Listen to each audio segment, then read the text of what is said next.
Hello friends, कैसे हैं आप लोग। सबको मेरा जय भीम। नमो बुद्धाय। बुद्ध और उनका धर्म में आपका स्वागत है। संस्करण आवागमन। नंबर 1। भगवान बुद्ध ने पुनर्जन्म की देशना की है, किंतु भगवान बुद्ध ने यह भी कहा है कि संस्करण यानी आवागमन नहीं है। नंबर 2।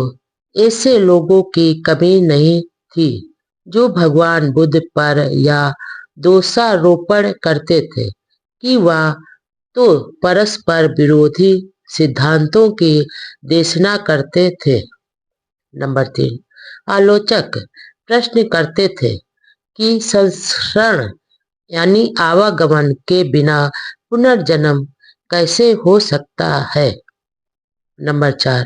वे कहते थे यह बिना संस्करण के पुनर्जन्म की बात है, भला ऐसे कैसे संभव हो सकता है।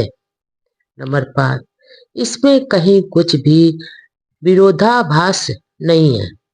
संस्करण यानी आवागमन के न होने पर भी पुनर्जन्म हो सकता है। नंबर 6।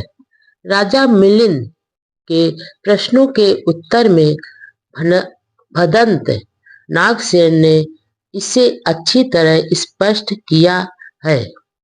नंबर 7। बैक्टीरिया के राजा मिलिंद ने थेर नागसेन से प्रश्न किया, क्या भगवान बुद्ध पुनर्जन्म यानी संस्करण मानते थे। नंबर 8। थेर नागसेन का उत्तर था हाँ। नंबर 9। तो क्या इसमें परस्पर विरोधाभास नहीं है। नंबर 10। थेर नागसेन ने उत्तर दिया नहीं। नंबर 11। क्या बिना आत्मा के पुनर्जन्म संभव है। नंबर 12। थेर नागसेन बोले हाँ, ऐसा निश्चय से हो सकता है। नंबर 13। कृपया समझाइए कि यह कैसे हो सकता है। नंबर 14। राजा बोला, बनते जहाँ संस्करण यानी आवागमन नहीं है, क्या वहाँ पुनर्जन्म हो सकता है। नंबर 15। हाँ, हो सकता है। नंबर 16। लेकिन यह कैसे हो सकता है, मुझे एक उदाहरण देकर समझाइए। नंबर 17। राजन, मान लो कि यदि एक आदमी एक दीपक को दूसरे दीपक से सजाए तो क्या यह कहा जा सकता है कि यह एक संस्करण दूसरी जगह हो गया। नंबर 18। निश्चय से नहीं। नंबर 19। राजन, इसी प्रकार बिना संस्करण के पुनर्जन्म होता है। नंबर 20। मुझे एक और उदाहरण दे। नंबर 21। महाराज, क्या आपको कोई छंद बराबर कविता का चरण याद है जो आपने बचपन में अपने आचार्य से सीखा हो। नंबर 22। हाँ, मुझे याद है। नंबर 23। तो क्या वह छंद आपके आचार्य के मुंह से निकलकर आपके मुंह में आया। नंबर 24। निश्चय से नहीं। नंबर 25। राजन, इसी प्रकार बिना संस्करण के पुनर्जन्म होता है। नंबर 26। भंते, बहुत ठीक। नंबर 27।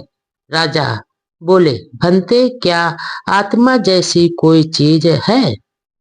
नंबर 28। अर्थात दृष्टि से आत्मा जैसी कोई वस्तु नहीं है। नंबर 29। भंते, बिल्कुल ठीक। भ्रम के कारण। बुद्धिवादी तर्क संगत व मानव कल्याण की बात है। बुद्ध वचन। नंबर 1।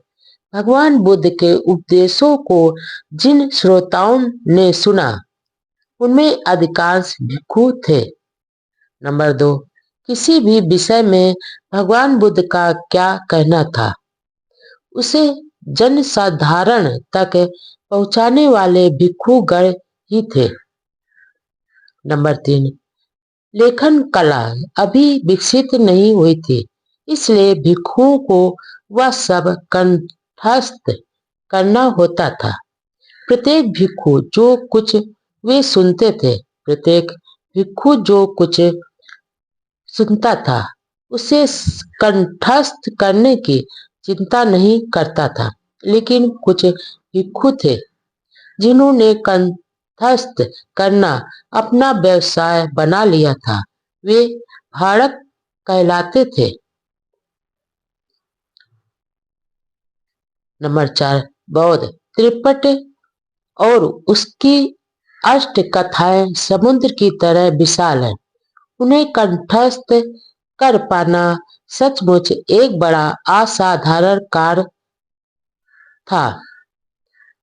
नंबर 5, प्रायः ऐसा पाया गया है कि भगवान बुद्ध ने जो कुछ कहा उसे गलत ढंग से प्रस्तुत किया गया है। नंबर 6, भगवान बुद्ध के जीवन काल में ही कई बार उनके वचनों के गलत प्रस्तुतिकरण की जानकारी उनको दी गई। नंबर 7, उदाहरण के तौर पर ऐसी 5 अवसरों पर उल्लेख किया जा सकता है। एक का उल्लेख अलग दम सुत में आया है, दूसरे का महाकाम विभंग सुत में, तीसरे कंठल सुत में, चौथे का महत तहणा संख्या सुत में और 5वां का जीवक सुत में। नंबर 8, शायद इस तरह के और भी अनेक अवसरों पर तथागत के वचनों का गलत प्रस्तुतिकरण किया गया हो, क्योंकि हम देखते हैं कि भिक्षु भी भगवान बुद्ध के पास गए और प्रश्न किया कि ऐसी परिस्थिति में उन्हें क्या करना चाहिए।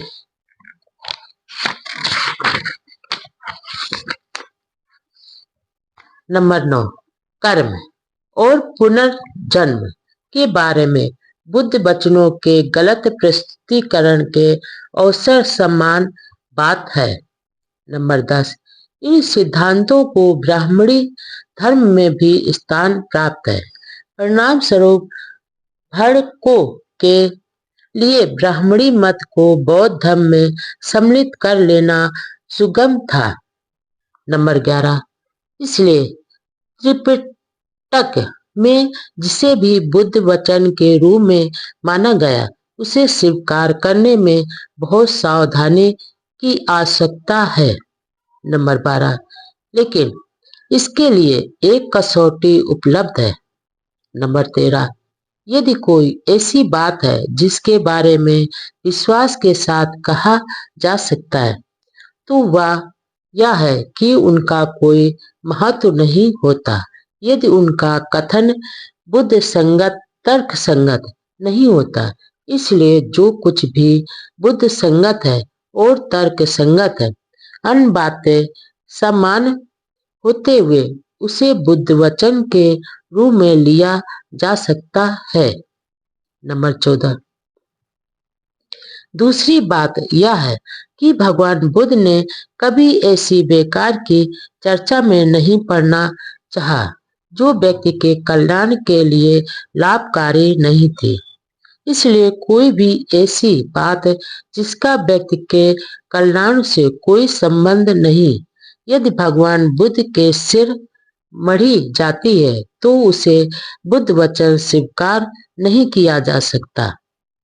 नंबर 15, एक तीसरी कसौटी भी है, वह यह कि भगवान बुद्ध ने सभी विषयों को 2 वर्गों में विभक्त कर रखा था।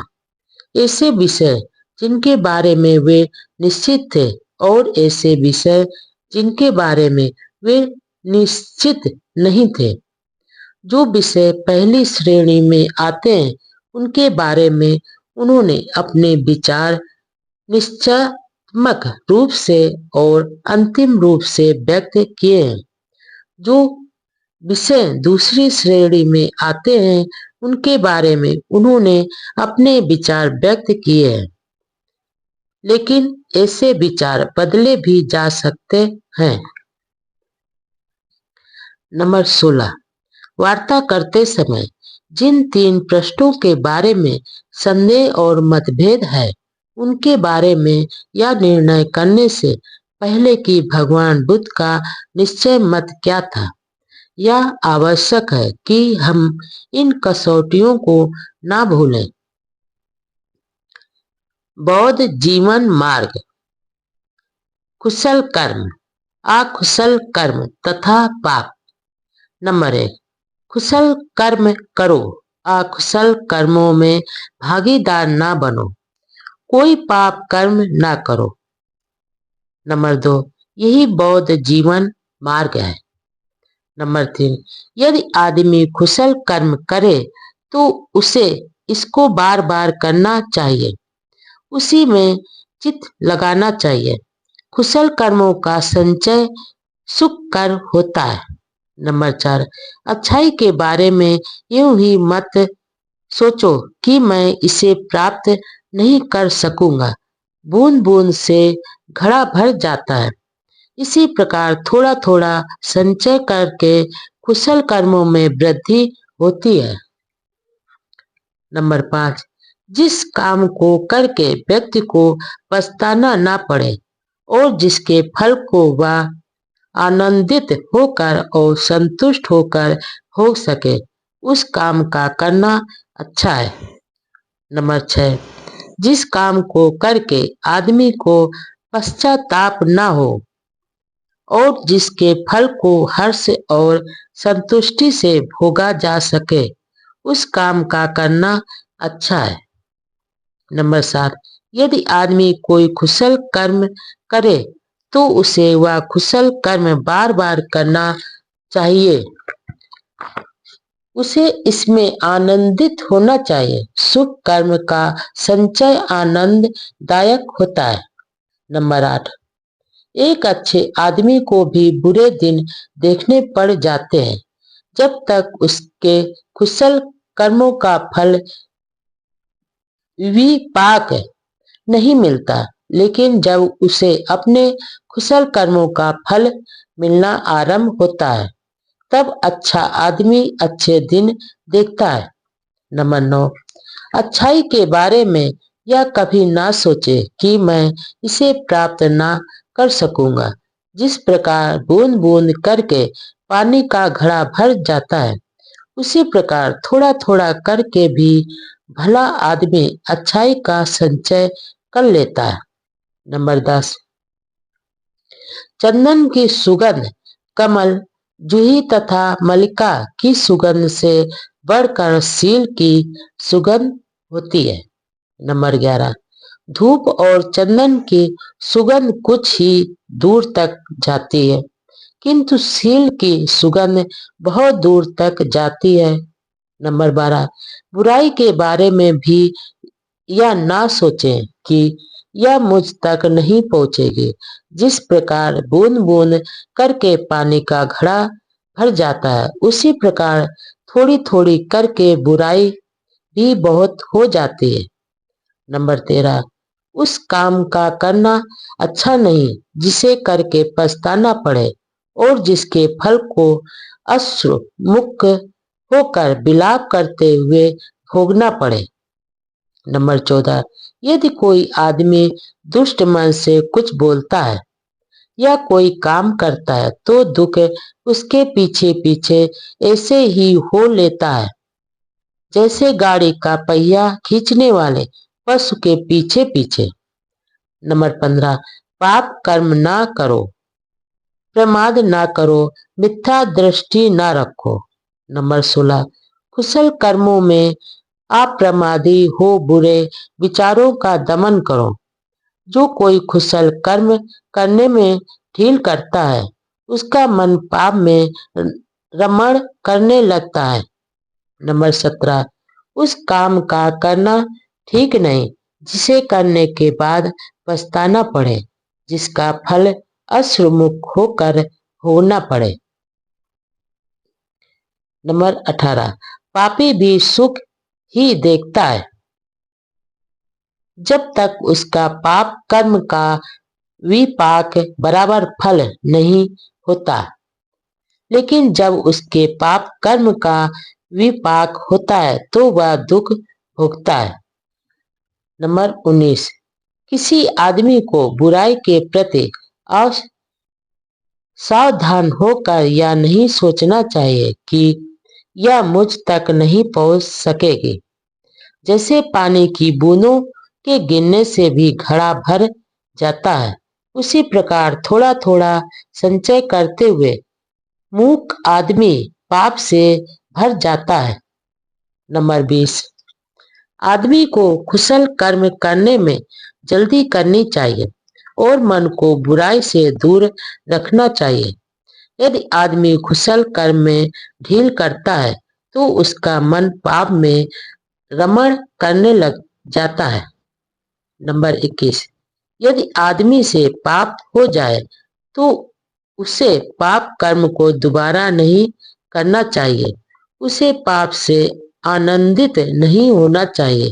पाप का संचय दुखदायी होता है। नंबर 22, कुशल कर्म का पालन करें, अकुशल कर्म का पालन न करें। कुशल कर्म करने वाला इस लोक में सुखपूर्वक रहता है। नंबर 23, कामुकता से दुख पैदा होता है, कामुकता से भय पैदा होता है। जो कामुकता से एकदम मुक्त है, उसके लिए ना दुख है और ना भय है।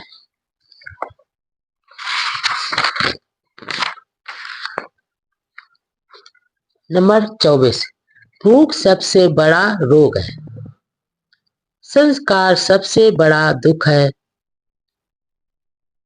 जो इस सत्य को जान लेता है, उसके लिए निर्वाण सबसे बड़ा सुख हो जाता है। नंबर 25, स्वयं प्रति स्वयं उत्पन्न तथा स्वयं पोषित पाप कर्म करता ऐसे ही पीस डालता है जैसे वज्र मूलवान मणि को तोड़ता है। नंबर 6, जो आदमी अत्यंत दुशील होता है वह अपने पाप को उस निम्न स्थिति में पहुंचा देता है जहां उसका शत्रु उसे चाहता है, ठीक वैसे ही जैसे अमर बेल उस वृक्ष को जिसे वह घेरे रहती है। नंबर 27, अकुशल कर्मों का तथा अहितकर कर्मों का करना आसान है, कुशल कर्मों का तथा हितकर कर्मों का करना कठिन है। तृष्णा, लोभ और काम वासना। नंबर 1, तृष्णा अथवा काम वासना के वशीभूत न होना। नंबर 2, यही बौद्ध जीवन मार्ग है। नंबर 3, धन की वर्षा होने से भी व्यक्ति की कामना की पूर्ति नहीं होती। बुद्धिमान व्यक्ति ठीक प्रकार जानता है कि कामनाओं की पूर्ति का न होना कष्टदायक है। नंबर 4, वह दिव्य काम भोगों में भी आनंद नहीं लेता।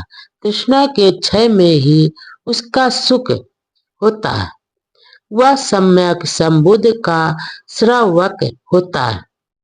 नंबर 5, तृष्णा से शोक पैदा होता है, तृष्णा से भय पैदा होता है। जो तृष्णा से मुक्त है उसके लिए ना शोक है ना भय है। नंबर 6, तृष्णा से दुख की उत्पत्ति होती है, तृष्णा से ही भय उत्पन्न होता है। जो व्यक्ति तृष्णा से पूर्णतया मुक्त है उसके लिए ना दुख है ना भय है। नंबर 7, जीवन के अर्थात उद्देश्य को भूलकर जो मिथ्या विमान में लिप्त होता है वही समय बाद ध्यान करने वाले से ईर्ष्या करने लगता है। नंबर 8, आदमी को किसी भी वस्तु के प्रति आसक्ति नहीं होनी चाहिए। वस्तु विशेष की हानि से दुख होता है। जिन्हें ना किसी से प्रेम है और ना घृणा है, वे बंधन मुक्त है। नंबर 9, काम भोग से दुख पैदा होता है। काम भोग से भय पैदा होता है। जो काम भोग से मुक्त है उसे ना दुख है और ना भय है। नंबर 10, आसक्ति से दुख पैदा होता है। शक्ति से भय पैदा होता है। जो आसक्ति से मुक्त है उसे ना दुख है और ना भय है। नंबर 11, काम वासना से दुख पैदा होता है। काम वासना से भय पैदा होता है। जो काम वासना से मुक्त है उसे ना दुख है और ना भय है। नंबर 12, लोभ से दुख पैदा होता है। लोभ से भय पैदा होता है। जो लोभ से मुक्त है उसे ना दुख है और ना भय है। नंबर 13, जो शीलवान है, जो प्रज्ञावान है, जो न्याय प्रिय है, जो सत्यवादी है तथा जो अपने कर्तव्य को पूरा करता है, इससे सभी प्यार करते हैं। नंबर 14, जो आदमी चिरकाल के बाद प्रवास में सकुशल लौटता है उसका रिश्तेदार, मित्र तथा प्रियजन अभिनंदन करते हैं। नंबर 15, इसी प्रकार कुशल कर्म करने वाले के कुशल कर्म परलोक में उसका उसी प्रकार स्वागत करते हैं जिस प्रकार परदेश से लौटने पर उसके रिश्तेदार और मित्र उसका स्वागत करते हैं। ठेस यानी पीड़ा और द्वेष यानी घृणा। नंबर 1, किसी को ठेस यानी आघात अथवा पीड़ा मत पहुंचाओ। किसी से द्वेष मत रखो। नंबर 2, यही बौद्ध जीवन मार्ग है। नंबर 3, क्या संसार में कोई आदमी इतना निर्दोष है कि वह दोषारोपण का अवसर ही नहीं देता, जैसे एक शिक्षित घोड़ा चाबुक की मार का अवसर ही नहीं देता। नंबर 4, श्रद्धा, शील, वीर, समाधि, धर्म, विचय बराबर सत्य की खोज, विद्या तथा आचरण की पूर्णता तथा स्मृति बराबर जागरूकता से इस महान दुख का अंत करो। नंबर 5, प्रवज्जित का सबसे उत्तम अभ्यास है दीर्घकालीन दुख में भी धैर्य रखना।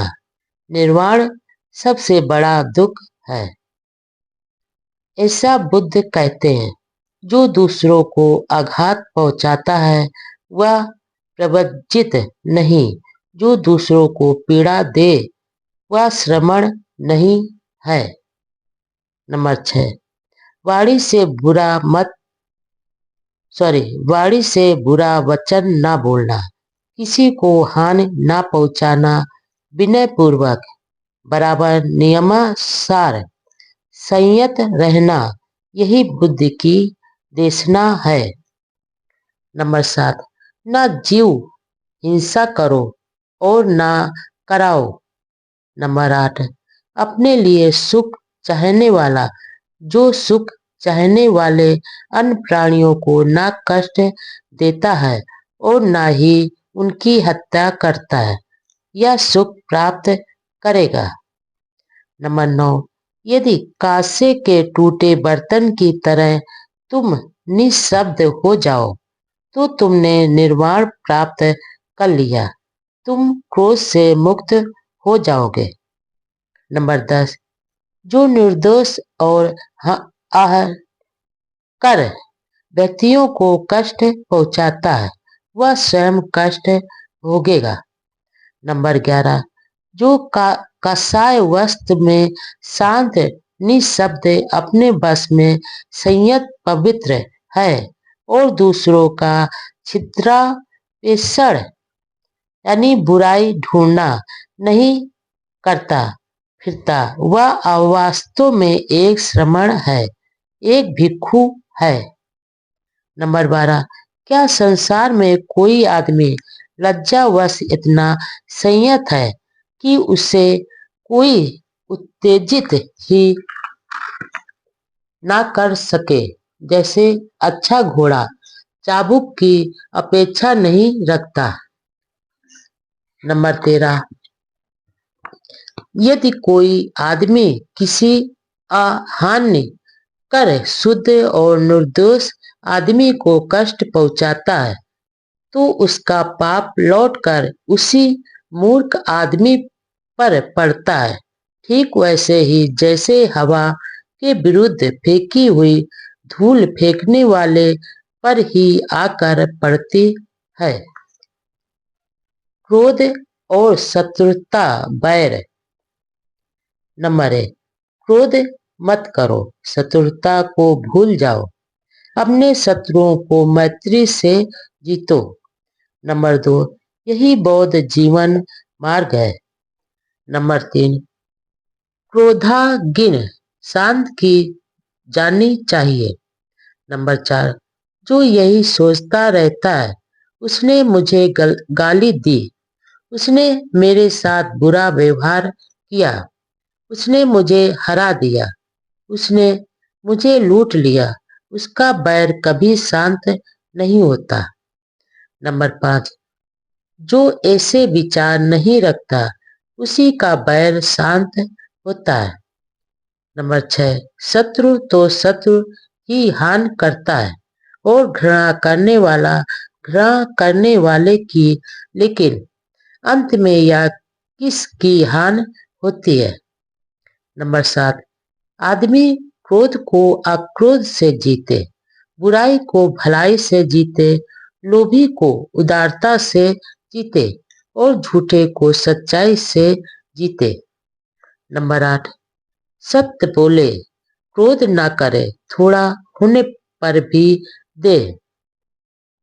नंबर 9, क्रोध का त्याग करे, अभिमान को छोड़ दे, सब बंधनों को तोड़ दे। जो आदमी नाम रूप में आसक्त नहीं है, जो किसी भी चीज को अपना नहीं समझता, उसे कोई कष्ट नहीं होता।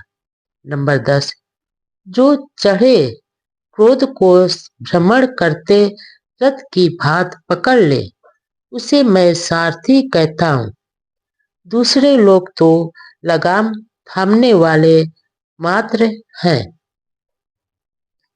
नंबर 11, विजय तो बैर को उत्पन्न करती है और पराजित आदमी दुख की नींद सोता है।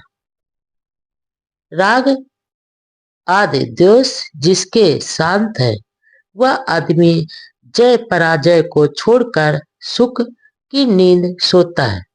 नंबर 12, काम गिन के समान आग नहीं, घृणा के समान दुर्भाव नहीं, इस कंधों के समान दुख नहीं, निर्वाण से बढ़कर सुख नहीं।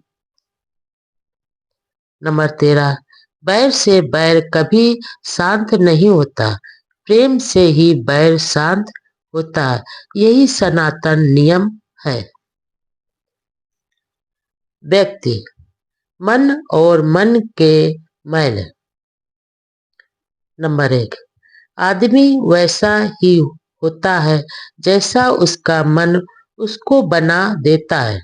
नंबर 2, सब मार्ग पर आगे बढ़ने के लिए मन को साधना पहला कदम है। नंबर 3, बौद्ध जीवन मार्ग में यह मुख्य शिक्षा है। नंबर 4, हर बात में मन ही प्रमुख तत्व है, मन ही सर्वश्रेष्ठ है।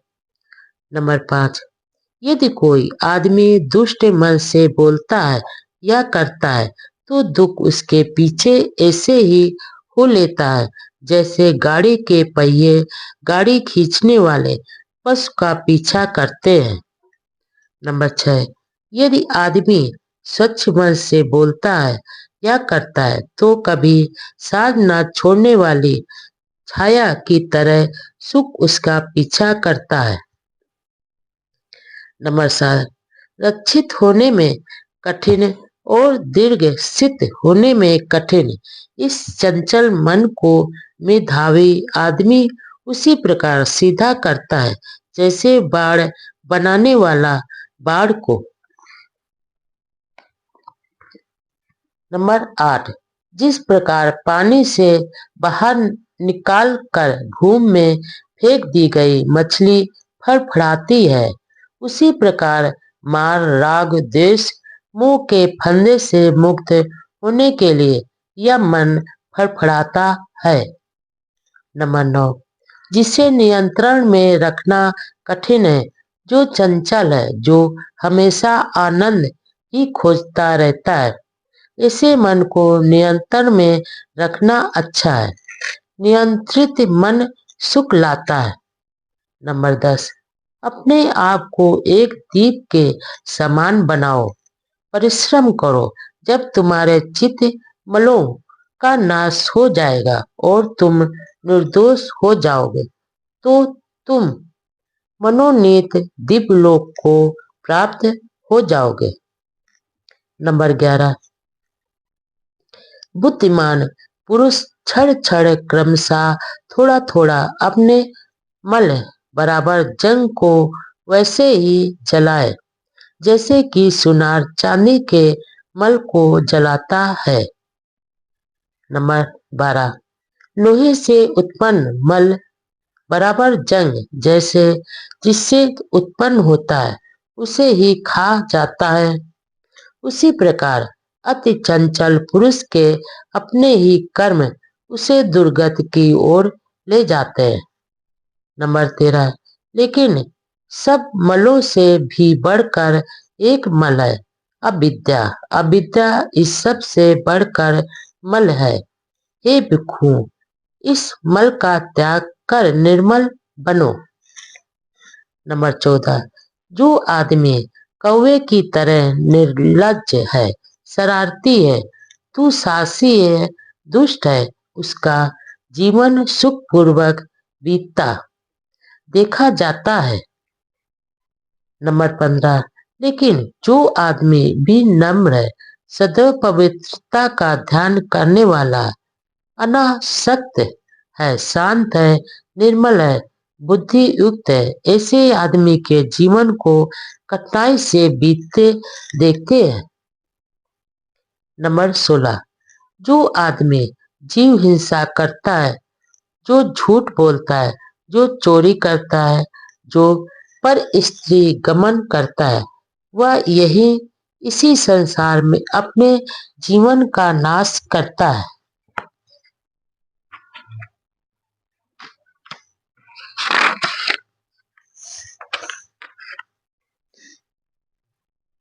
नंबर 17, जो आदमी शराब आदि नशीली चीजों का सेवन करता है, वह इस प्रकार इसी लोक में अपनी कब्र खोदता है।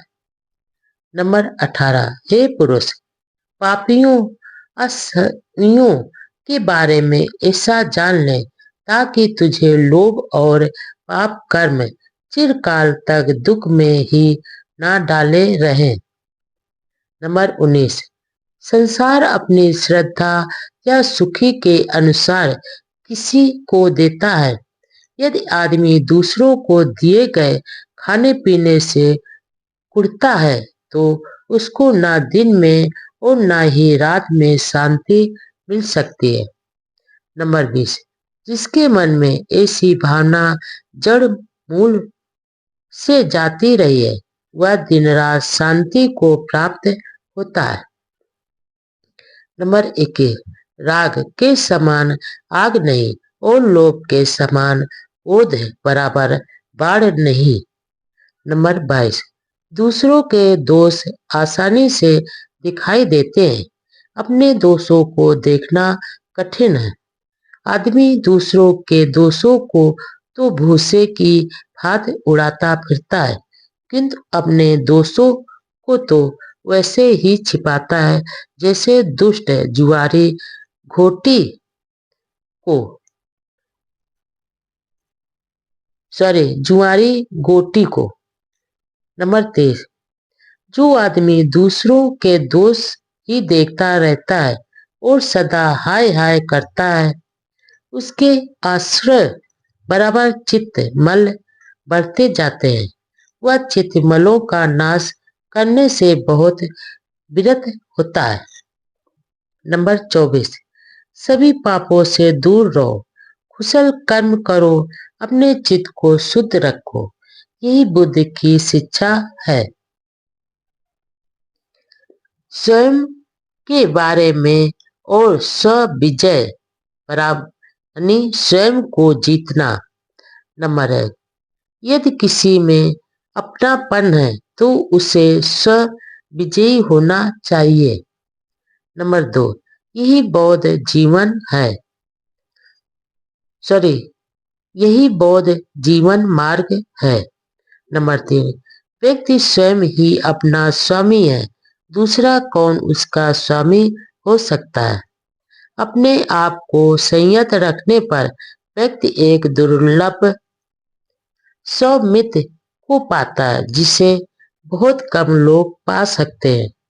नंबर 4, जो मूर्ख पूजनीय अर्थों के आरोग्य अथवा शीलवानों के शासन का तिरस्कार करता है और झूठे सिद्धांतों का अनुसरण करता है, वह कष्ट बराबर बांस के फल की तरह अपने विनाश का स्वयं ही कारण बनता है। नंबर 5, आदमी अपने आप ही पाप कर्म करता है, अपने आप ही दुख उठाता है, अपने आप ही पाप कर्म से विरत रहता है, अपने आप ही शुद्ध होता है। शुद्धि और अशुद्धि, उत्थान और पतन प्रत्येक की व्यक्तिगत बात है। कोई व्यक्ति दूसरे को शुद्ध नहीं कर सकता। नंबर 6, जो केवल सुखों को ही देखना पसंद करता है, जो इंद्रियों में असक्त है, जो भोजन में मात्रा को नहीं जानता, जो प्रमादी और शिथिल है और जो हीन वीर है, उस आदमी को उसके अपने असंयत कर्म ही ऐसे उखाड़ देते हैं जैसे वायु दुर्लभ पेड़ को उखाड़ फेंकती है। नंबर 7, जो सुखों की कामना किए बिना जीता है, जिसकी इंद्रियां संयत है, जो भोजन में मात्रा को जानने वाला है, जो श्रद्धावान है तथा वीरवान है, वह वैसे ही स्थिर रहता है जैसे वायु के सामने ठोस पर्वत। नंबर 8, यदि आदमी अपने आप को प्रिय समझता है तो उसे अपना ध्यान रखना चाहिए। नंबर 9, सबसे पहले अपने आप को ही ठीक मार्ग पर लगाएं, तभी दूसरों को उपदेश दे। बुद्धिमान आदमी किसी को ऐसा अवसर न दे कि दूसरे उसे कुछ कह सके। नंबर 10, अपने आप को काबू में रखना कठिन है। यदि आदमी अपने आप को वैसा बनाए जैसा कि वह दूसरों को उपदेश देता है, तो इस प्रकार ठीक संयत आदमी दूसरों को संयत रख सकता है।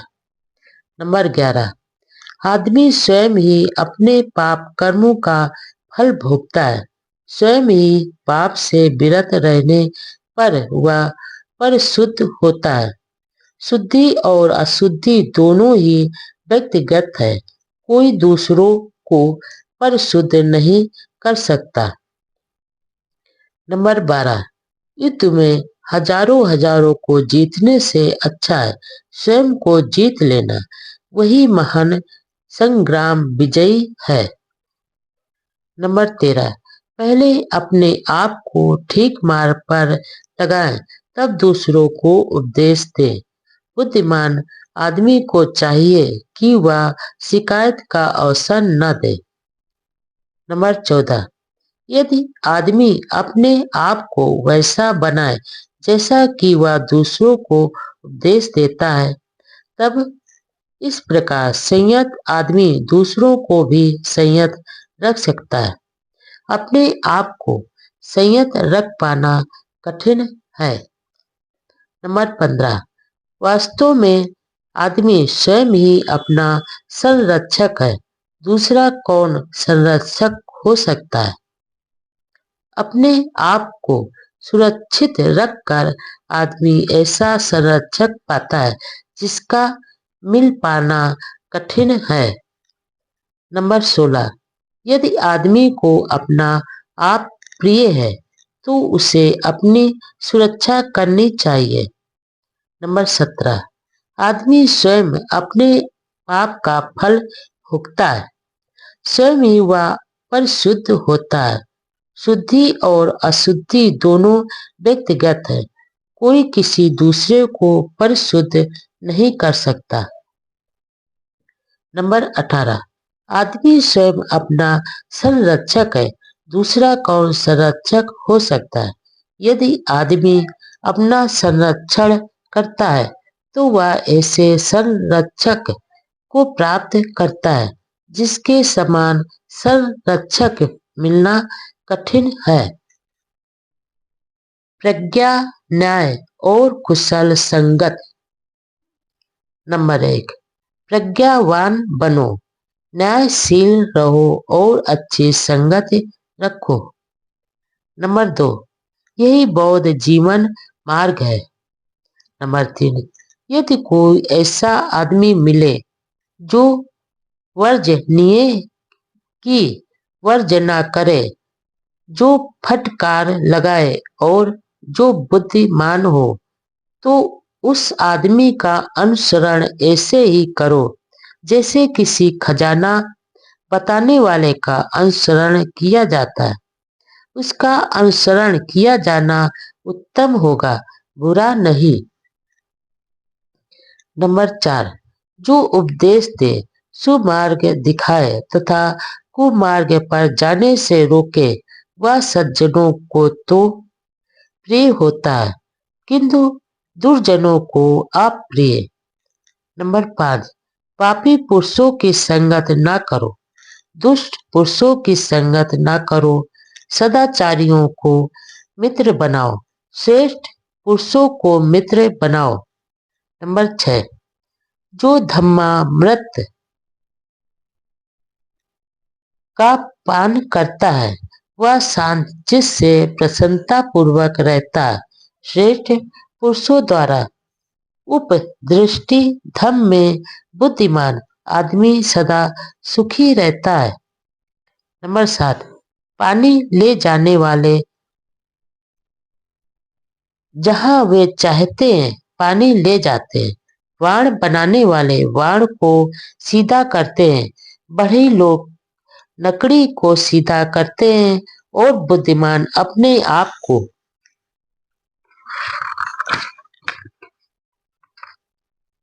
विनीत बराबर नियमानुसार चलने वाला बनाते हैं। नंबर 8, जिस प्रकार एक ठोस पर्वत वायु के झोंके से नहीं हिल पाता, उसी प्रकार पंडित जन यानी बुद्धिमान निंदा और प्रशंसा से विचलित नहीं होते। नंबर 9, धम्म सुनने के पश्चात बुद्धिमान जन एक गहरी धीर और शांत झील की तरह स्वच्छ हो जाते हैं। नंबर 10, सत्पुरुष सभी परिस्थितियों में सम बने रहते हैं। सत्पुरुष वासनाओं की तृप्ति के लिए कभी मुंह नहीं खोलते। वे चाहे सुख का अनुभव करें अथवा दुख का, वे आनंदित या उदास भाव प्रदर्शित नहीं करते। नंबर 11, जब तक पाप कर्म पकता नहीं तब तक मूर्ख आदमी इसे मधु की तरह मधुर समझता है, लेकिन जब पाप कर्म पकता है तब मूर्ख आदमी दुखी होता है। नंबर 12, जब मूर्ख आदमी पाप कर्म करता है तो वह नहीं जानता है कि मैं पाप कर्म कर रहा हूँ, लेकिन दुष्ट आदमी अपने ही पाप कर्मों से आग के समान जलता है। नंबर 13, जागने वाले के लिए रात लंबी होती है, थक थके के लिए योजना लंबा होता है। सच्चे धर्म को न जानने वाले मूर्ख के लिए जीवन आवागमन लंबा होता है। नंबर 14, विचरण करते समय यदि अपने से श्रेष्ठ या अपने समान व्यक्ति को न पाए तो दृढ़ता के साथ अकेले ही विचरण करें। मूर्ख से मित्रता ठीक नहीं। नंबर 15, यह मेरा पुत्र है, यह मेरा धन है, यही सोचकर मूर्ख परेशान होता है। जब शरीर ही अपना नहीं है तो कहाँ पुत्र और कहाँ यह धन उसका अपना होगा। अकेले रहना अच्छा है, मूर्ख की संगत अच्छी नहीं। नंबर 16, जो मूर्ख होने पर अपनी मूर्खता को जानता है वह कम से कम इस अंश तक तो पंडित बराबर जानकार होता ही है, किंतु जो मूर्ख होकर भी अपने को पंडित होने का दम भरता है वही अर्थार्थ में मूर्ख होता है। नंबर 17, यदि मूर्ख जीवन भर पंडित की सेवा में रहे तो भी वह धर्म को वैसे ही नहीं जान सकता जैसे कि कड़छी दाल के रस को। नंबर 18, चाहे बिग बराबर बुद्धिमान पुरुष एक मुहूर्त ही पंडित की सेवा में रहे तो भी वह शीघ्र ही धर्म को जान सकता है जैसे कि जीभ सूप यानी दाल के रस को। नंबर 19, दुर्बुद्धि मूर्ख अपना शत्रु स्वयं होकर पाप कर्म करते विचरण करता है जिसका फल कड़वा होता है। नंबर 20, उस कार्य का करना उचित नहीं जिसे करके आदमी को पछताना पड़े और जिसका फल रोते हुए भोगना पड़े। नंबर 21, उसी कार्य का करना उचित है जिसे करके पछताना ना पड़े और जिसके फल को प्रसन्नचित्त होकर भोग सके। नंबर 22, मूर्ख आदमी का पाप कर्म जब तक पकता नहीं तब तक वह उसे मद की तरह मीठा समझता है, किंतु ज्यों ही पाप कर्म पक कर तैयार होता है तब मूर्ख दुख को प्राप्त होता है। नंबर 23, यज्ञ यानी अज्ञानी जब तक पाप का परिपाक बराबर फल नहीं पाता तब तक उसे मधु के समान जानता है। जब पाप का परिपाक बराबर फल होता है तो दुखी होता है। नंबर 24, मूर्ख झूठी ख्याति चाहता है, भिक्षुओं में बड़ा बनना चाहता है, मठों में स्वामीपन चाहता और दूसरे कुलों में पूजना चाहता है। नंबर 25, बाल पक जाने से ही वह व्रत नहीं होता, उसके बाल भले ही पक जाए और वह व्रत हो जाए किंतु वह व्रत बेकार ही कहलाएगा। नंबर 26, जिसमें सत्य है, शील है, करुणा है, संयम है, संतुलन है, जो पाप से दूर है, बुद्धिमान है, वही वास्तविक व्रत है। नंबर 27, ईर्ष्यालु कंजूस बेईमान आदमी अधिक बोलने से या वर्ण से सुंदर होने से आदरणीय नहीं होता, आदरणीय नहीं बनता। नंबर 28, जिसके ये सब दुर्गुण जड़ मूल से जाते रहे जब वह घृणा से मुक्त होता है तथा बुद्धिमान होता है तो वह आदरणीय कहलाता है। नंबर 29। यदि आदमी हिंसा से किसी से कोई काम करा लेता है तो उससे वह न्याय नहीं माना जाता। जो धर्म और अधर्म की पहचान रखता है, जो बुद्धिमान है और जो हिंसा से नहीं बल्कि धर्मानुसार दूसरों का मार्ग प्रदर्शन करता है, धर्म का संरक्षक होने से और बिग बराबर बुद्धिमान होने से वह न्याय कहा जाता है। नंबर 30। बहुत बोलने से ही कोई आदमी पंडित नहीं होता। जो क्षमाशील होता है, जो घृणा और भय से मुक्त होता है, वही पंडित कहा जाता है। नंबर 31। बहुत बोलने से आदमी धर्मधर बराबर धार्मिक ग्रंथों का ज्ञाता नहीं होता। जो थोड़ा भी सुनकर धर्म का आचरण करता है और जो धर्म में असावधानी बराबर प्रमाद नहीं करता, वे धर्मधर होता है। नंबर 32। यदि आदमी को मार्ग में कोई बुद्धिमान साथी मिले जो धैर्यवान हो, सौम्य जीवन गुजारने वाला हो, तो उसे सभी खतरों पर विजय पाकर सुखपूर्वक किंतु विवेक युक्त होकर उसके साथ चलना चाहिए। नंबर 33। लेकिन यदि मार्ग में आदमी को कोई बुद्धिमान तथा शांत जीवन वाला साथी ना मिले तो जिस प्रकार राजा अपने पराजित देश को छोड़कर चल देता है, वैसे ही उसे जंगल के एकांकी गजराज की तरह अकेले ही चल देना चाहिए। जंगल में हाथी की तरह अकेला ही रहे। नंबर 34। अकेला रहना अच्छा है, मूर्ख की संगत अच्छी नहीं। आदमी अकेला चले, कोई पाप कर्म ना करे और वन में विचरण करते हुए गजराज की तरह सीमित इच्छाएं रखे। नंबर 35। अवसर आने पर मित्र सुख कर लगते हैं, भोग सुख कर लगता है। कारण कुछ भी हो, पुण्य कर्म का करना सुख कर होता है। मृत के अंतिम समय में किया पुण्य कर्म सुख कर होता है। सारे शोक का नाश सुख कर होता है। नंबर 36। संसार में मातृत्व सुख कर है, पितृत्व सुख कर है तथा श्रमण होना सुख कर है। नंबर 37।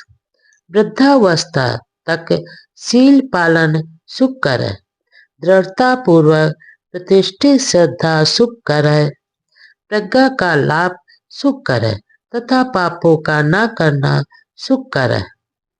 नंबर 38। मूर्खों की संगत में रहने वाला लंबे समय तक दुख भोगता है। मूर्खों की संगत शत्रु की संगत के समान सदा दुखदायी है। बुद्धिमान की संगत सगे संबंधियों की संगत के समान सदा सुखदायी है।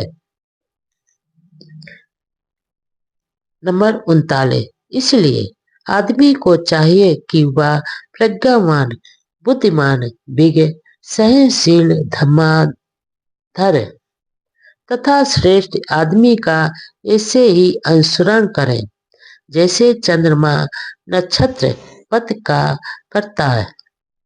नंबर 40। मिथ्याभिमान ना करें और काम भोगों के पीछे भी ना पड़े। अप्रमादी को विपुल सुख प्राप्त होता है। नंबर 41।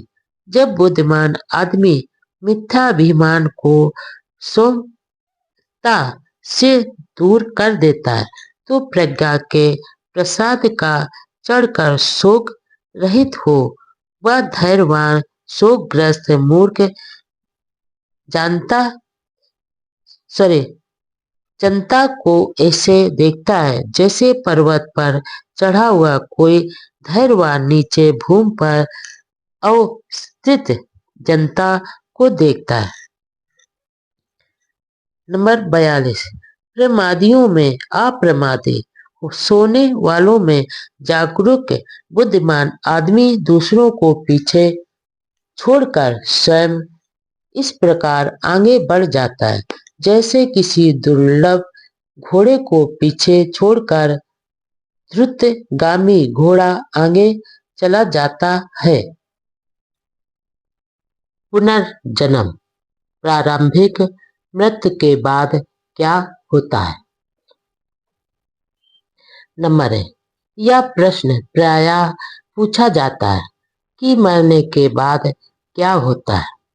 नंबर 2, बुद्ध के समकालीन आचार्यों के दो अलग तरह के मत थे। एक वर्ग आत्मवादी या शाश्वतवादी कहलाता था, दूसरा उच्छेदवादी कहलाता था। नंबर 3, जो शाश्वतवादी था उसका कहना था कि आत्मा का मरण नहीं होता, इसलिए जीवन शाश्वत है। पुनर्जन्म द्वारा उसका नवीनीकरण होता रहता है। नंबर 4, उच्छेदवादियों का मत का सार एक शब्द उच्छेदवाद से ही स्पष्ट हो जाता है। उच्छेदवाद का अर्थ है कि मृत्यु विनाश ही प्रत्येक वस्तु का अंत है। मृत्यु के बाद कुछ भी शेष नहीं रहता। नंबर 5, भगवान बुद्ध शाश्वतवादी नहीं थे क्योंकि इसका अर्थ था एक पृथक नित्य आत्मा में विश्वास करना जिसके वे विरोधी थे। नंबर 6, तो क्या तथागत उच्छेदवादी थे? आत्मा के अस्तित्व में विश्वास न रखने के कारण स्वाभाविक तौर पर बुद्ध के उच्छेदवादी होने की उपेक्षा की जा सकती है। नंबर 7, लेकिन अलग दूपम सूत्र में भगवान बुद्ध ने शिकायत की है कि उन्हें उच्छेदवादी कहा जाता है, जबकि अर्थात में वह उच्छेदवादी नहीं है।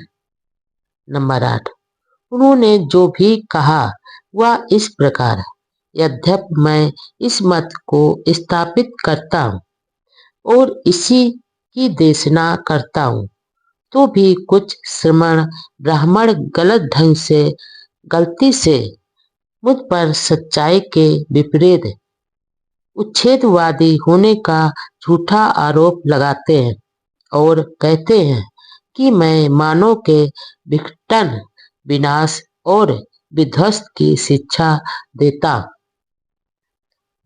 नंबर 9, यह कहा जाना ऐसा है जो मैं नहीं हूँ और जिसका मैं समर्थन नहीं करता, जिसे गलत ढंग से गलती से मेरे विरुद्ध उन भले लोगों द्वारा आरोपित किया जाता है जो मुझे उच्छेदवादी बताते हैं। नंबर 10, यदि यह कथन अर्थार्थ है और ऐसे लोगों द्वारा सेपक मनगढ़ंत नहीं है जो बौद्ध धर्म पर चालाकी से ब्राह्मणी सिद्धांत मढ़ देना चाहते थे, तो यह कथन एक गंभीर दुविधा पैदा करता है। नंबर 11, यह कैसे हो सकता है कि भगवान बुद्ध आत्मा के अस्तित्व में विश्वास न करें और तब भी कहें कि मैं उच्छेदवादी नहीं हूँ? नंबर 12, इससे प्रश्न पैदा होता है कि क्या भगवान बुद्ध पुनर्जन्म को मानते थे? पुनर्जन्म किस चीज का है? नंबर है, क्या भगवान बुद्ध पुनर्जन्म में विश्वास करते थे? नंबर 2, उत्तर हाँ में है। नंबर 3, अच्छा यह होगा कि इस प्रश्न को 2 हिस्सों में बांट लिया जाए। नंबर 1, किस चीज का जन्म और किस व्यक्ति का जन्म? नंबर 4, यह अच्छा रहेगा कि इन दोनों प्रश्नों को एक एक करके लिया जाए। नंबर 5, पहले हम इस प्रश्न को लें कि पुनर्जन्म किस चीज का।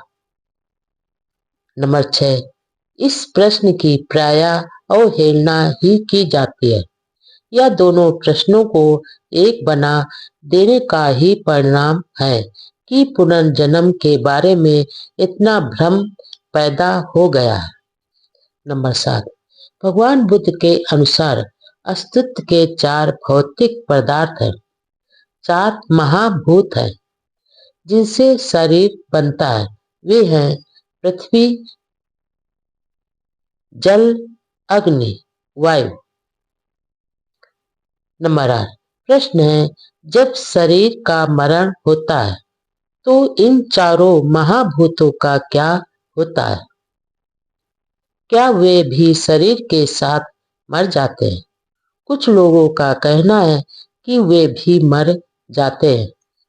नंबर 9, भगवान बुद्ध ने कहा कि नहीं, वे आकाश में सामूहिक रूप से विद्यमान बराबर तैरते हुए समान भौतिक पदार्थों में मिल जाते हैं। नंबर 10, इस विद्यमान बराबर तैरती हुई राशि में से जब इन चारों महाभूतों का पुनर्मिलन होता है तो पुनर्जन्म होता है।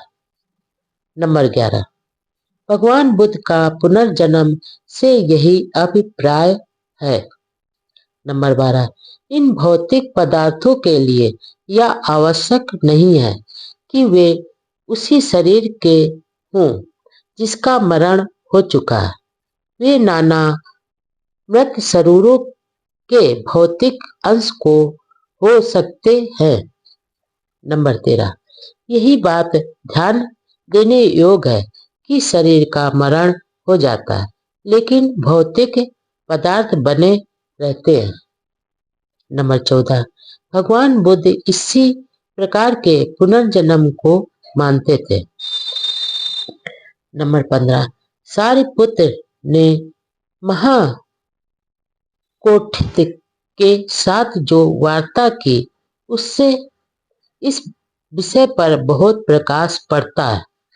नंबर 16, ऐसा कहा जाता है कि एक समय जब भगवान बुद्ध श्रावस्ती में अनाथ पिंडक के जेतवन राम में विहार कर रहे थे तो महाकोटित ध्यान कर चुकने पर सारिपुत्र के पास गए और उनसे कुछ ऐसे प्रश्नों को स्पष्ट कर देने की प्रार्थना की जो उन्हें परेशान कर रहे थे। नंबर 17, उन प्रश्नों में एक यह था। नंबर 18, प्रथम ध्यान की प्राप्ति होने पर कितने संयोजनों का प्रहरण यानी ध्यान होता है और कितने को यह बनाए रखता है?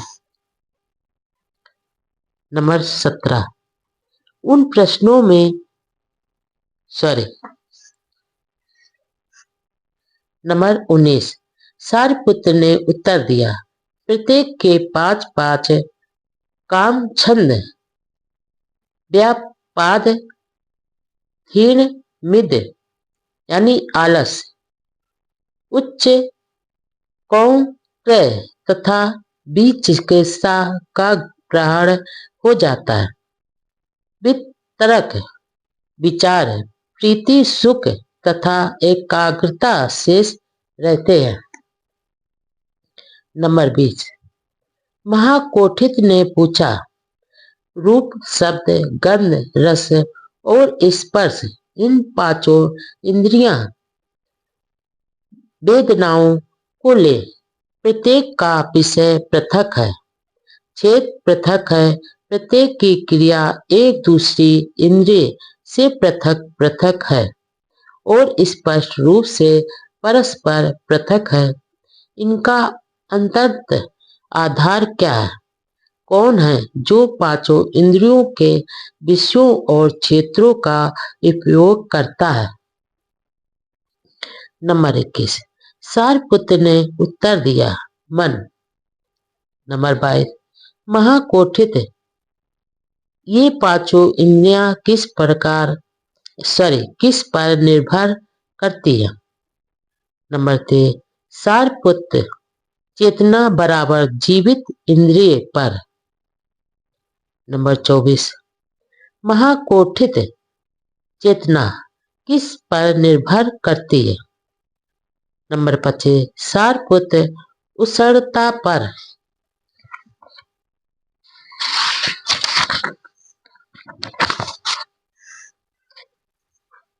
नंबर 26। महाकोठित उसरता किस पर निर्भर करती है? नंबर 27। सारपुत्र, चेतना पर। नंबर 28। महाकोठित, आप कहते हैं कि चेतना उसरता पर निर्भर करती है और उसरता चेतना पर निर्भर करती है। इसका संक्षेप में क्या अर्थ समझा जाए? नंबर 29। सारपुत्र ने उत्तर दिया, एक उदाहरण द्वारा समझाता हूँ। जैसे प्रदीप के प्रकाश से प्रदीप की लौ प्रकट होती है और प्रदीप की लौ से प्रदीप का प्रकाश प्रकट होता है, उसी प्रकार चेतना उसरता पर निर्भर करती है और उसरता चेतना पर निर्भर करती है। नंबर 30। महाकोठित ने पूछा, ऐसी कितनी चीजें हैं जिनसे मुक्त होने पर शरीर मरा हुआ समझकर सूखे काठ की तरह फेंक दिया जाता है? नंबर 31। सारपुत्र ने उत्तर दिया, जीवित इंद्रिय, उसरता और विज्ञान। नंबर 32। महाकोठित ने प्रश्न किया, मृत देह में और उस ध्यानी भिक्षु में जिसने संज्ञा और वेदना का निरोध कर रखा है, क्या अंतर है? नंबर 33। सारपुत्र ने समझाया, मृत देह में न केवल शरीर, वाणी और मन की क्रिया शांत हो जाती, बल्कि चेतना यानी जीवित इंद्रिय भी नहीं रहती, उसरता भी नहीं रहती तथा इंद्रियों का भी मूलोच्छेद हो जाता है, जबकि ध्यानी भिक्षु की चेतना बनी रहती है, उसरता बनी रहती है तथा इंद्रियों की चेतना भी बनी रहती है। यद्यपि श्वास प्रश्वास बंद हो जाता है, इंद्रियों की वितर्क, विचार, संज्ञा, क्रियाएं शांत हो जाती हैं। नंबर 34। सभ्यता या मृत्यु या उच्छेद की सर्वाधिक श्रेष्ठ तथा सर्वाधिक संपूर्ण व्याख्या है? नंबर 35। इस सम्मान में केवल एक कड़ी की कमी है। महाकोठित को सारपुत्र से यह प्रश्न करना चाहिए था कि उसरता से क्या अभिप्राय है? नंबर 36। सारपुत्र ने क्या उत्तर दिया होता, इसकी कल्पना कर पाना आसान नहीं है, लेकिन इसमें कोई संदेह नहीं कि उसरता का अभिप्राय ऊर्जा अथवा शक्ति से है। नंबर 37।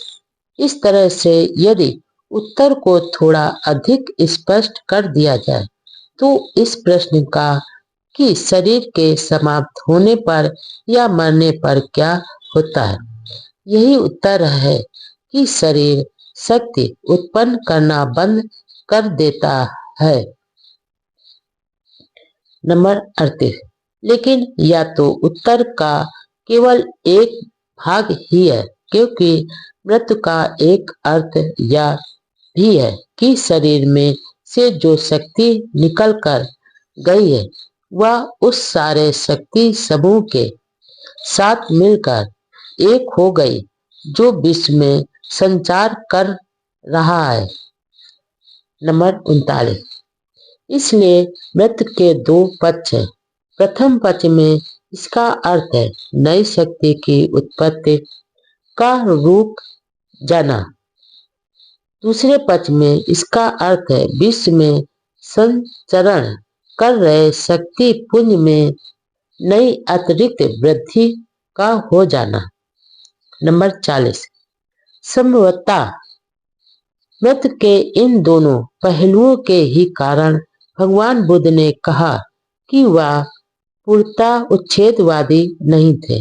जहाँ तक आत्मा की बात है वे उच्छेदवादी थे, किंतु जहाँ नाम रूप की बात है वह उच्छेदवादी नहीं थे। नंबर 41। इस प्रकार की व्याख्या से यह समझना सरल है कि भगवान बुद्ध ने ऐसा क्यों कहा कि वह उच्छेदवादी नहीं है। वह नाम रूप की पुनर्पत्ति में विश्वास रखते थे, आत्मा के पुनर्जन्म में नहीं। नंबर 42।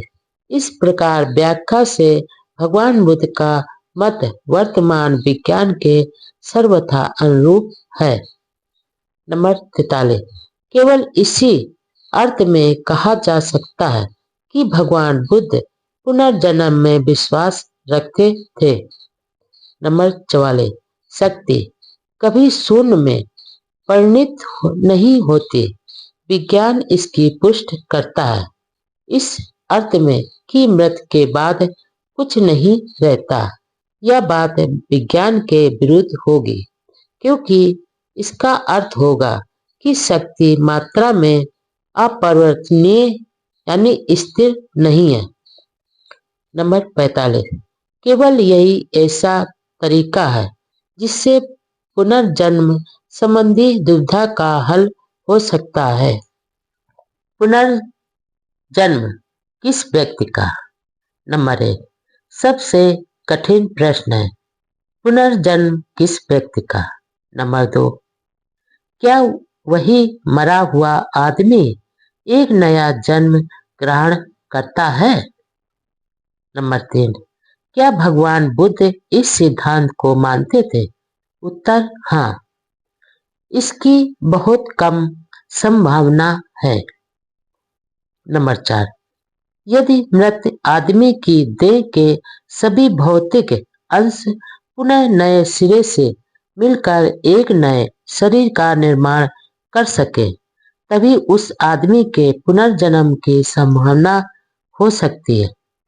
नंबर 5। यदि भिन्न भिन्न मृत शरीरों के अंशों के मेल से एक नया शरीर बनता है तो यह पुनर्जन्म है, लेकिन यह उसी आदमी का पुनर्जन्म नहीं हुआ। नंबर 6। भिक्खुनी खेमा द्वारा राजा पसेनद यानी प्रसेनजित को यह विषय समझाया गया है। नंबर 7। एक बार तथागत श्रावस्ती के पास अनाथ पिंडक के जेतवन राम में विहार कर रहे थे। नंबर 8। अब उस समय कौशल जनपद में चारका कर चुकने के पश्चात भिक्खुनी खेमा श्रावस्ती और साकेत के बीच तोड़वथु नामक स्थल पर ठहर गए। नंबर 9।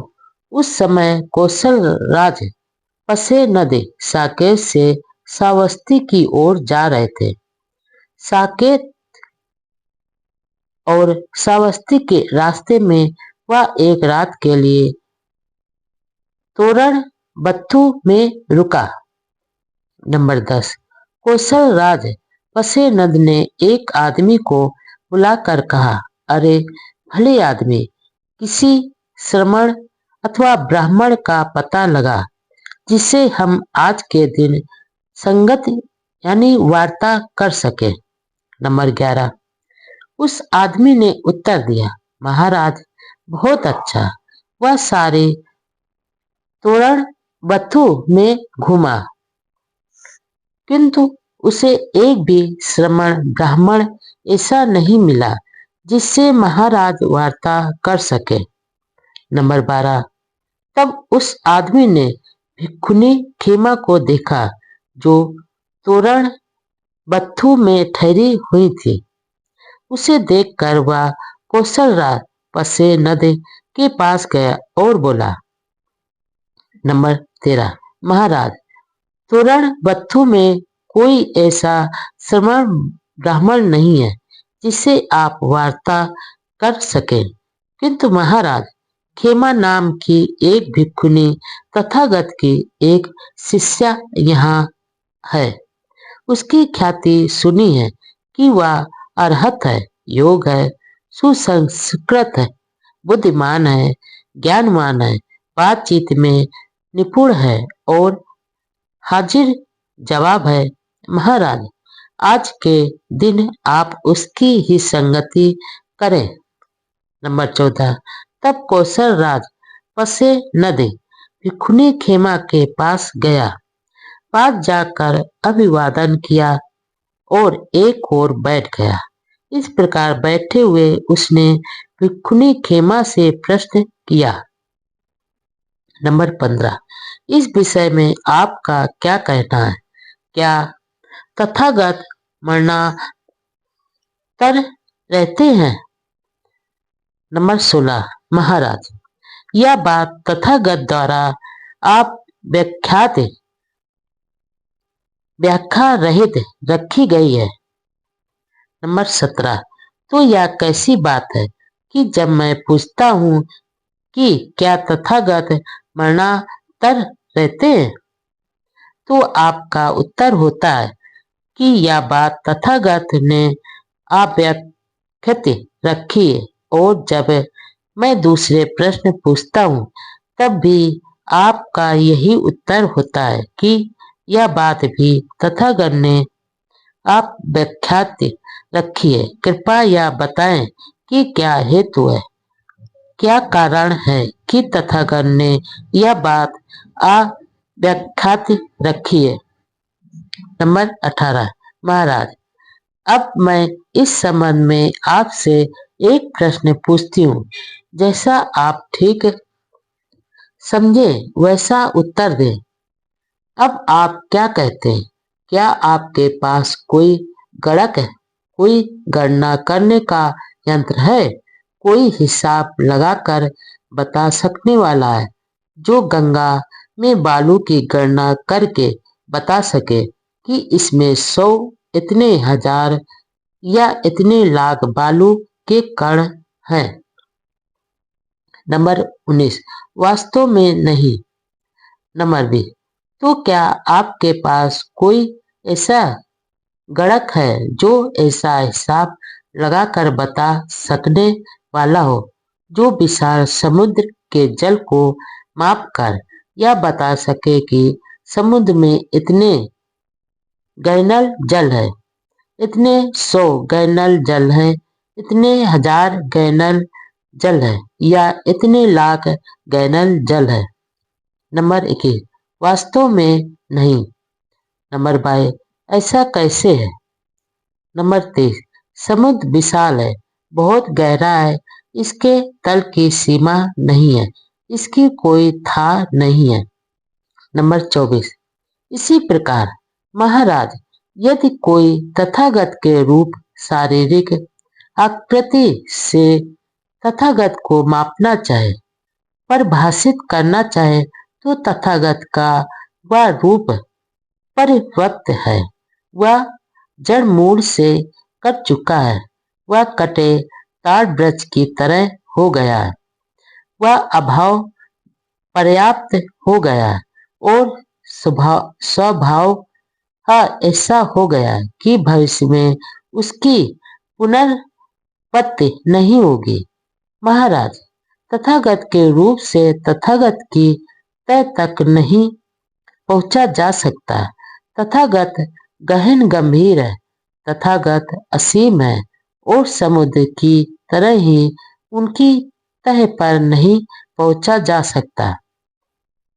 इसलिए यह भी नहीं कहा जा सकता कि तथागत मरणातर रहते हैं।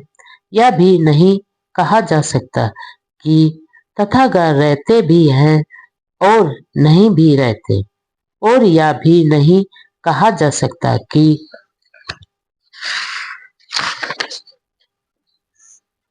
मरणांतरान तथागत ना ही रहते हैं और ना ही नहीं रहते हैं। नंबर 25। इसी प्रकार महाराज, यदि कोई तथागत को वेदना से मापना चाहे तो तथागत की वह वेदना परिवर्त है, वह जड़ मूल से कट चुकी है, वह कटे ताड़ वृक्ष की तरह हो गई है। महाराज, तथागत की वेदना गहन है, असीम है, गणना से परे है। समुद्र की ही तरह तथागत की तय तक नहीं पहुंचा जा सकता।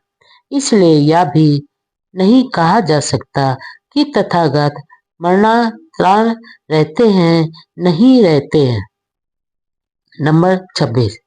इसी प्रकार महाराज, यदि कोई तथागत की संज्ञा से, तथागत के संस्कारों से, तथागत के विज्ञान से तथागत को मापना चाहे तो तथागत का वह विज्ञान परिवर्त है, यह जड़ मूल से कट चुका है, वह कटे ताड़ वृक्ष की तरह हो गया है और समुद्र की तरह उनकी तय तक नहीं पहुंचा जा सकता। इसलिए यह भी नहीं कहा जा सकता कि तथागत मरणांतर रहते हैं, नहीं रहते हैं। नंबर 27। तब राजा पसे नदी भिखुनी खेमा के शब्दों से प्रसन्न हुए, आनंदित हुए। वह अपने स्थान से उठे, उनका अभिवादन किया और चले गए। नंबर 28। अब एक और अवसर पर राजा पसेनंद तथागत के दर्शनार्थ गए। पास पहुंचकर अभिवादन किया और एक ओर बैठ गए। इस प्रकार बैठे हुए उन्होंने तथागत से निवेदन किया। नंबर 29। भगवान, कृपया बताएं कि क्या तथागत मरणांतर रहते हैं? नंबर 30। महाराज, मैंने इस बात को अव्यक्त रखा है। नंबर 31। भगवान, तो क्या तथागत मरणांतर नहीं रहते हैं? नंबर 32। महाराज, यह भी मैंने अव्यक्त रखा है। नंबर 33। तब राजा ने ऐसे ही दूसरे प्रश्न पूछे और सभी का ऐसा ही उत्तर मिला। नंबर 34। भगवान, यह कैसे है? जब मैं पूछता हूँ कि क्या तथागत मरणांतर रहते हैं तो आपका उत्तर होता है कि यह बात तथागत द्वारा अव्यक्त है, और जब मैं यह पूछता हूँ कि क्या तथागत मरणांतर नहीं रहते तो भी आपका उत्तर है कि यह बात तथागत द्वारा अव्यक्त है। भगवान बुद्ध भगवान, कृपया यह बताएं कि क्या हेतु है, क्या कारण है कि यह बात भी तथागत ने अव्यक्त रखी है। नंबर 35। तो महाराज, मैं आपसे यह प्रश्न पूछता हूँ, जैसा आप ठीक समझे वैसा उत्तर देना। क्या आपके पास कोई गणक है, कोई गणना करने का यंत्र है, कोई हिसाब लगाकर बता सकने वाला है जो गंगा में बालू की गणना करके बता सके कि इसमें इतने 100, इतने हजार व इतने लाख बालू के कण हैं? नंबर 36।